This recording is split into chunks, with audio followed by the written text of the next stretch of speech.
For someone creating an estate plan, what are the key documents that are usually included? And what role does each one play? The basic estate plan consists of three primary documents, and they are a will. And a will is a document that has what someone's probable intent is. That's the legal term, and that's formed. Now you say probable intent of what? Of their assets. When they pass away, where will their assets go? Where will the home go? Where will the personal property, the bank accounts go?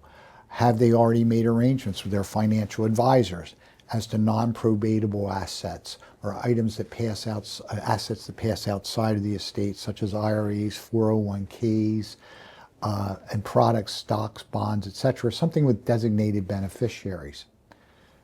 The items inside the will or inside the estate are such items as furniture, gun collections, toolboxes, real estate, no matter where it is in the world that's in your name, automobiles, boats, planes, trains, and automobiles.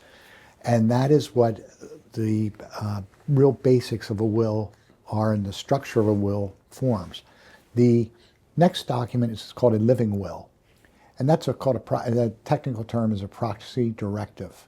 A proxy directive is what? In New Jersey, because a lot of those are state-driven documents, it says the following, that in the event something were to happen to you catastrophically, and you are in a vegetative state, or you don't have the capacity to make informed decisions, you are giving someone, a loved one and someone you can trust, the authority to be appointed as a healthcare representative. Who does what? Who turns to the hospital in the event two doctors determine someone is brain dead or there is no chance of recovery, to not sustain life-sustaining equipment, and people pass away comfortably. The third document is a power of attorney. And there are three types of powers of attorney. One is general durable power of attorney, where it is a document where you are alive, but you cannot make decisions. Either you're incapacitated physically or mentally. And you are saying that you are putting that authority to handle all of your affairs or have someone walk in your shoes into someone else's responsibility. I find that in the practice of law that it's not only one of the more powerful documents, but it's also one of the most abused.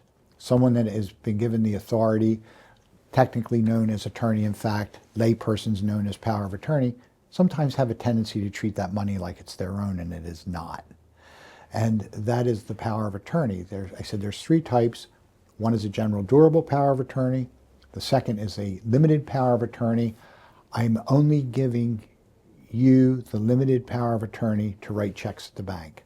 I'm only giving you the limited power of attorney to sell my house. I've moved to California. I'm never coming back to New Jersey. I want you to sell my house. And that's limited. General durable is broad range, can make investments, can buy and sell real estate, can have a communication with healthcare medical personnel, and that is a general durable. And then inside the will is a power of attorney, because the general durable power of attorney dies with the person. Then the will takes over, and the executor carries the power of attorney authority.